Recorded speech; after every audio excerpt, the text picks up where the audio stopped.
Hello dears, welcome back to variety recipes. ഞാൻ ഷൈനി.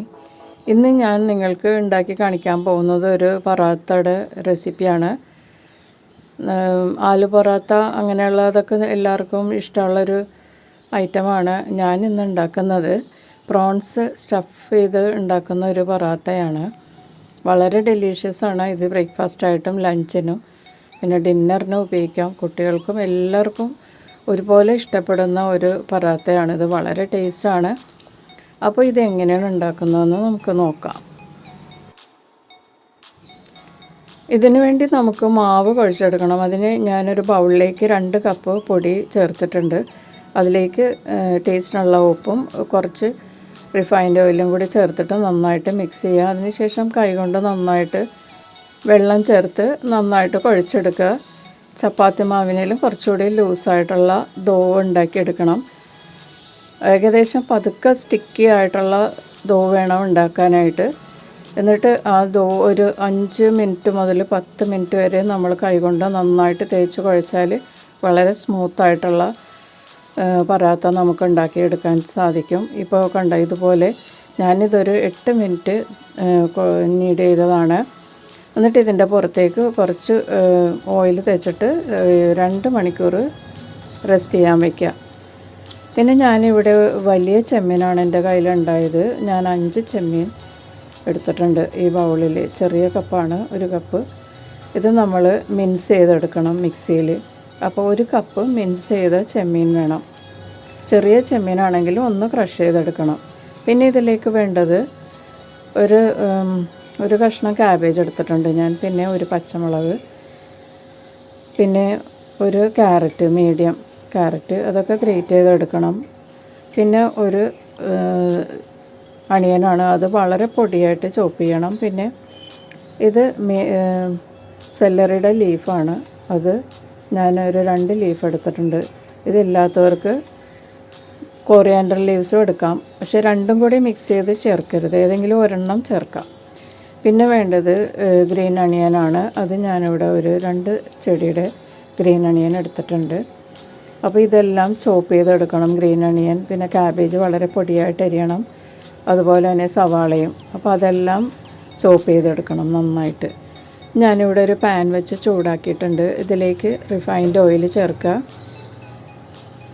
അധികം ഓയിലിൻ്റെ ആവശ്യം വരില്ല, കുറച്ച് ഓയിലിൻ്റെ ആവശ്യം വരുള്ളൂ. ഓയിൽ ചൂടായി കഴിയുമ്പോഴേക്കും അതിലേക്ക് 1 ടേബിൾ സ്പൂണാണ് കേട്ടോ, 1 ടേബിൾ സ്പൂൺ ഗാർലിക്ക് ചതച്ചതെടുക്കുക. നന്നായിട്ട് ചതച്ചതാണിത്. എന്നിട്ട് അതൊന്ന് ചൂടായി കഴിയുമ്പോഴേക്കും, ചൂടായി വരുമ്പോൾ നല്ലൊരു മണം വരും, ഗാർലിക്ക് ചൂടായ മണം. അതുവരെ ഒന്ന് വഴറ്റി കൊടുക്കണം. ഏകദേശം 1 മിനിറ്റോളം വഴറ്റി കൊടുത്താൽ മതിയാകും. അപ്പോൾ ഗാർലിക്ക് മുരിഞ്ഞൊന്നും പോകേണ്ട ആവശ്യമില്ല, ഒന്ന് സോട്ടായാലും മതി. നല്ല മണം വരും ഗാർലിക്കിൻ്റെ. ആ സമയത്ത് ഇതിലേക്ക് നമുക്ക് മിൻസ് ചെയ്ത് വെച്ചിരിക്കുന്ന ചെമ്മീൻ ചേർത്ത് കൊടുക്കാം. ഞാനത് മിൻസ് ചെയ്തെടുത്തപ്പോൾ ആ കപ്പിന് തന്നെ 1 കപ്പ് ചെമ്മീൻ മിൻസ് ചെയ്തത് എനിക്ക് കിട്ടി. അത് ഇതിലേക്ക് ചേർത്തിട്ട് നന്നായിട്ടൊന്ന് ഉടച്ചു കൊടുക്കുക. നമ്മളിതിൽ വെള്ളം ചേർക്കില്ല. വെള്ളം ചേർക്കുകയാണെങ്കിൽ ഈ ചെമ്മീൻ നന്നായിട്ട് സ്പ്ലിറ്റായി കിട്ടും. പക്ഷെ ഞാൻ ചെമ്മീനിൽ വെള്ളം ചേർക്കാതെയാണ് ചെയ്യണത്. ഇത് നമുക്ക് പിന്നീട് അത് പൊടിച്ചെടുക്കാവുന്നതാണ്. ചെമ്മീനിന് അധികം വേവൊന്നുമില്ല. ഒരു 2 മിനിറ്റ് വഴറ്റി കൊടുത്തതിന് ശേഷം അതിലേക്ക് 2 ടേബിൾ സ്പൂൺ ക്രഷ് ചെയ്ത മുളകാണ് ഞാൻ ചേർത്തത്. അതായത് ചില്ലി ഫ്ലേക്സ്, വളരെ കുറച്ച് പൊടിയായിട്ടുള്ള ചില്ലി ഫ്ലേക്സ്. അതിന് ശേഷം അതിലേക്ക് വളരെ പൊടിയായിട്ട് ചോപ്പ് ചെയ്ത അണിയൻ ചേർത്ത്, പിന്നെ പച്ചമുളക് ചേർത്ത്, പിന്നെ ഗ്രേറ്റ് ചെയ്ത ക്യാരറ്റ്, അതിനുശേഷം ക്യാബേജ് പൊടിയായിട്ട് അരിഞ്ഞത്, പിന്നെ സ്പ്രിങ് അണിയൻ ചേർത്ത്, ഏറ്റവും ലാസ്റ്റ് പിന്നെ സെല്ലറിയുടെ ഇലയും കൂടി പൊടിയായിട്ട് അരിഞ്ഞത് ചേർക്കുക. എന്നിട്ടൊന്ന് ചൂടായാൽ മാത്രം മതി. അതിനുശേഷം അപ്പം തന്നെ നമ്മൾ വേറൊരു പാത്രത്തിലേക്ക് മാറ്റുക. എന്നിട്ട് അതിലേക്ക് നമ്മൾക്ക് ആവശ്യമുള്ള ഉപ്പ് ചേർക്കുക. ചെമ്മീനത്തിന് നേരിയ ഉപ്പ് ഉണ്ടാകും. അപ്പോൾ അതുകൊണ്ട് നമ്മൾ ഉപ്പ് ആവശ്യത്തിന് മാത്രം ചേർക്കുക. ചെമ്മീനിൽ ഒരു നേരിയ ഉപ്പ് ടേസ്റ്റ് ഉണ്ടാവില്ല, അത് എല്ലാവർക്കും അറിയാമെന്ന് ഞാൻ വിശ്വസിക്കുന്നു. പിന്നെ ഇതിലേക്കൊരു 3/4 ടീസ്പൂൺ ക്രഷ് ചെയ്ത ബ്ലാക്ക് പെപ്പർ ചേർക്കുക. അതിനുശേഷം ഒരു 1/4 ടീസ്പൂൺ ചെറുനാരങ്ങ നീര് ചേർക്കുക. അതിനുശേഷം നമ്മൾ കൈകൊണ്ട് നന്നായിട്ടൊന്ന് കുഴച്ചെടുക്കുക. വെജിറ്റബിളൊക്കെ ഒന്ന് ചൂടായപ്പോൾ തന്നെ നമ്മൾ എടുത്തതാണ് കേട്ടോ. കാരണം നമ്മളിനി സ്റ്റഫ് ചെയ്ത് നമ്മൾ പറാത്ത പൊരിച്ചെടുക്കുമ്പോഴേക്കും ഒന്നും കൂടി വേകും. അപ്പോൾ അതുകൊണ്ട് നമ്മൾ ഗ്രേറ്റ് ചെയ്തതാണ്. പെട്ടെന്ന് വേകുന്ന വെജിറ്റബിൾസൊക്കെയാണ് നമ്മൾ ചേർത്തിരിക്കുന്നത്. അതുകൊണ്ട് കൂടുതൽ ഞാൻ വേവിക്കാതെ ഒന്ന് ചൂടായപ്പോൾ തന്നെ ഇറക്കി. ചെമ്മീൻ ആവശ്യത്തിന് വെന്തിട്ടുണ്ടായിരുന്നു. ഇനി നമ്മളിങ്ങനെ കുഴക്കുമ്പോഴേക്കും ചെമ്മീൻ നന്നായിട്ട് ഉടച്ചു കൊടുക്കുക. കൈകൊണ്ട് പ്രസ് ചെയ്യുമ്പോൾ അത് നന്നായിട്ട് പൊടിഞ്ഞു ചേരും. അപ്പോൾ വെജിറ്റബിളുമായിട്ട് നന്നായിട്ട് യോജിപ്പിച്ച് എടുക്കുക. അപ്പോൾ ഫില്ലിങ് റെഡിയായി. നമ്മൾക്ക് ഇനി മാവ് നോക്കാം. ഇപ്പോൾ 2 മണിക്കൂർ കഴിഞ്ഞിട്ടുണ്ട്. മാവ് നന്നായിട്ട് പൊങ്ങിയിട്ടുണ്ട്. കണ്ടോ, നല്ല സോഫ്റ്റായിട്ടുണ്ട്. നല്ല സ്റ്റിക്കി ആയിട്ടാണ് ഇരിക്കുന്നത്. ഒന്നുകൂടി സ്റ്റിക്കിയായി. നമ്മളിത് 2 മണിക്കൂറായി ഇതിപ്പോൾ ഇരിക്കണം. അപ്പോൾ നന്നായിട്ട് പൊങ്ങി. ഇതിൽ ഫെർമെൻറ്റേഷന് വേണ്ട ഒന്നും ചേർത്തിട്ടില്ല കേട്ടോ. ഉപ്പും എണ്ണയും മാത്രമാണ് ഇതിനകത്ത് ചേർത്തിരിക്കുന്നത്. എന്നിട്ടിത് നന്നായിട്ട് കൈകൊണ്ട് നന്നായിട്ട് നീഡ് ചെയ്തതിന് ശേഷം ഒരേ വലിപ്പത്തിലുള്ള ഉരുളകളാക്കാം. ഞാനിത് ഈ 2 കപ്പ് പൊടിക്ക് എനിക്ക് 8 ഉരുളകളാക്കിയിട്ടുണ്ട് ഞാൻ. അതായത് ചപ്പാത്തി ഉണ്ടാക്കുന്ന ഉരുളയുടെ വലിപ്പത്തിൽ. നിങ്ങൾക്ക് വളരെ കൂടുതൽ വലിപ്പത്തിൽ വേണമെങ്കിൽ കുറച്ചുകൂടി വലിപ്പമുള്ളത് ഉരുളകൾ ഉണ്ടാക്കാം. ഇനി നമുക്ക് ഓരോ ഉരുള എടുത്തേച്ചും നമ്മൾ കൊഴുക്കട്ട ഉണ്ടാക്കുമ്പോൾ നടുക്ക് ഒരു കുഴിവുണ്ടാക്കില്ലേ, അതുപോലെ ഉണ്ടാക്കിയെടുക്കുക. എന്നിട്ട് അതിലേക്ക് ഈ ഫില്ലിങ് കുറേശ്ശെ വെച്ചിട്ട് കവർ ചെയ്യുക. അങ്ങനെയാണ് ചെയ്യുന്നത്. പിന്നെ നിങ്ങൾക്ക് വേണമെങ്കിൽ ചപ്പാത്തി പലകയിൽ പരത്തിയിട്ട് അതിൻ്റെ നടുക്ക് വെച്ചിട്ട് കൊടുക്കാം. പക്ഷേ ഇതാണ് കുറച്ചുകൂടി ഈസി ചെയ്യാനായിട്ട്. അതുകൊണ്ട് ഞാൻ ഇങ്ങനെയാണ് ചെയ്യണത് കേട്ടോ. അങ്ങനെയും ചെയ്യാം, പക്ഷെ ഞാനിതിപ്പോൾ ഇങ്ങനെയാണ് ചെയ്യണത്. ഇതിലേക്ക് ഇനി ഞാൻ ഈ ഫില്ലിങ് കുറേശ്ശെ എടുത്തിട്ട് നന്നായിട്ട് പ്രസ് ചെയ്ത് വയ്ക്കുക. കൂടുതൽ ഫില്ലിങ് ആയി പോയാൽ നമ്മൾ പരത്തുമ്പോഴേക്കും പൊട്ടിപ്പുറത്തേക്ക് കൂടുതലായിട്ട് വരും. അതുകൊണ്ട് ഞാൻ കുറച്ച്, നമ്മൾക്ക് പറ്റുന്ന അറിയാമല്ലോ, നമ്മൾ കൊഴുക്കട്ട ഉണ്ടാക്കുമ്പോൾ എന്തുമാത്രം വയ്ക്കണം, ആ അളവിൽ ഈ ഫില്ലിങ് നിറച്ചിട്ട് എല്ലാ അരികും നന്നായിട്ട് കൂട്ടി യോജിപ്പിച്ചെടുക്കുക.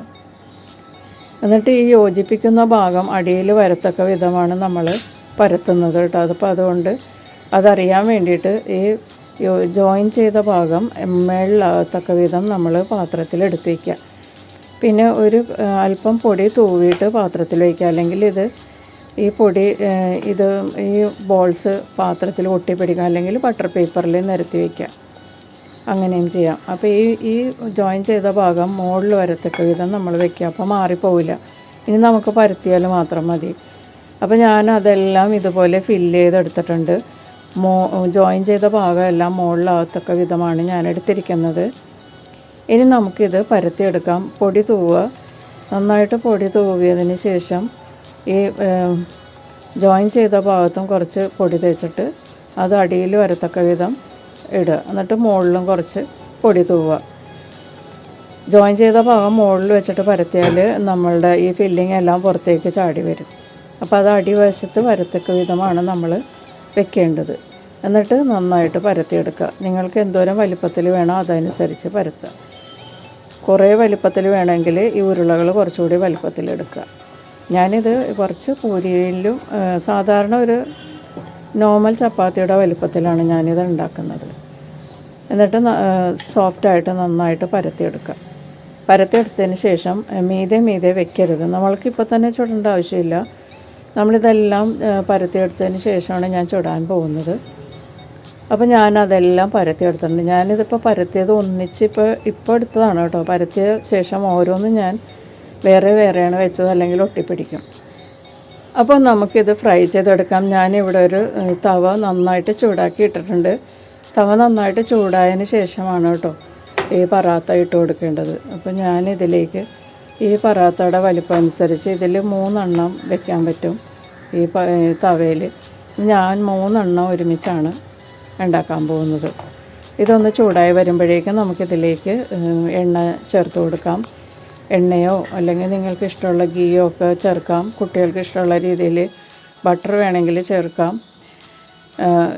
ഞാനിപ്പോൾ റിഫൈൻഡ് ഓയിലാണ് ചേർക്കുന്നത്. എന്നിട്ട് ഇത് നന്നായിട്ട് 2 പുറവും മറിച്ച് ഇട്ട് നന്നായിട്ട് മുരിച്ചെടുക്കുക. മീഡിയം ഫ്ലെയിമിലാണ് കേട്ടോ ഞാനിത് കുക്ക് ചെയ്യുന്നത്. ഹൈ ഫ്ലെയിമിൽ ഞാൻ വറുക്കണില്ല, കാരണം കരിഞ്ഞു പോവും. ഉള്ളിൽ ഇതൊക്കെ ഒന്ന് സോഫ്റ്റ് ആകണമല്ലോ. അതുകൊണ്ട് ഞാൻ മീഡിയം ഹീറ്റിലാണ് ഇത് കുക്ക് ചെയ്തത്. പിന്നെ എണ്ണ നിങ്ങളുടെ ആവശ്യത്തിന് ഒഴിക്കുക കേട്ടോ. ഇത് ഞാൻ എൻ്റെ പാകത്തിനുള്ള എണ്ണയാണ് ഒഴിച്ചിരിക്കുന്നത്. 2 പുറവും നന്നായിട്ട് മുരിച്ചെടുക്കുക എണ്ണ ചേർത്ത്. പിന്നെ നമ്മൾ ഫില്ലിങ്ങിൽ കുറച്ച് എണ്ണ ഉപയോഗിച്ചത് കാരണം നിങ്ങൾക്ക് വേണമെങ്കിൽ ചുട്ടുമ്പോഴേക്കും ഫ്രൈ ചെയ്യുമ്പോൾ കൂടുതൽ എണ്ണ ചേർക്കാവുന്നതാണ്. അപ്പോൾ ആദ്യത്തെ സെറ്റ് റെഡി ആയിട്ടുണ്ട്. നമുക്കിനി അടുത്ത സെറ്റും കൂടി മുരിച്ചെടുക്കാം. ഫില്ലിങ്ങിൽ കൂടുതൽ എണ്ണ ഉപയോഗിച്ചാൽ എന്താണെന്ന് വെച്ചാൽ നമ്മൾ പരത്തുന്ന സമയത്ത് എണ്ണ എല്ലാം പുറത്തേക്ക് വരും. അത് നിങ്ങൾ ചെയ്ത് നോക്കുമ്പോൾ മനസ്സിലാവും. അപ്പോൾ ഞാൻ ആ പറാത്ത എല്ലാം 8 പറാത്തയും നന്നായിട്ട് പൊരിച്ചെടുത്തിട്ടുണ്ട്. എണ്ണ നിങ്ങൾക്ക് നിങ്ങളുടെ ഇഷ്ടത്തിനനുസരിച്ച് കൂടുതലോ കുറവോ ഉപയോഗിക്കാം കേട്ടോ ഫ്രൈ ചെയ്യുമ്പോൾ. പിന്നെ ഫില്ലിങ്ങിൽ കൂടുതൽ എണ്ണ ഉപയോഗിക്കാതിരിക്കുകയാണ് നല്ലത്. കാരണം കൂടുതൽ ഉപയോഗിച്ചാൽ നമ്മൾ പരത്തുന്ന സമയത്ത് സൈഡിൽ കൂടിയൊക്കെ എണ്ണ ലീക്ക് ചെയ്യാൻ സാധ്യതയുണ്ട്. അതുകൊണ്ടാണ് കേട്ടോ ഞാൻ വീണ്ടും ആ കാര്യം എടുത്ത് പറഞ്ഞത്. അപ്പോൾ വളരെ ഈസി ആയിട്ട് നമ്മൾ ഈ പറാത്ത ഉണ്ടാക്കിയില്ലേ. ചെമ്മീൻ പറാത്ത ആയതുകൊണ്ട് വളരെ ടേസ്റ്റാണ്. എല്ലാവരും ട്രൈ ചെയ്യുക. ഇഷ്ടപ്പെട്ടാൽ ലൈക്ക് ചെയ്യുക. പിന്നെ നിങ്ങളുടെ ഫീഡ്ബാക്സും ഒക്കെ എന്നെ അറിയിക്കുക. വീണ്ടും നല്ലൊരു റെസിപ്പിയുമായിട്ട് കാണാം. Thank you.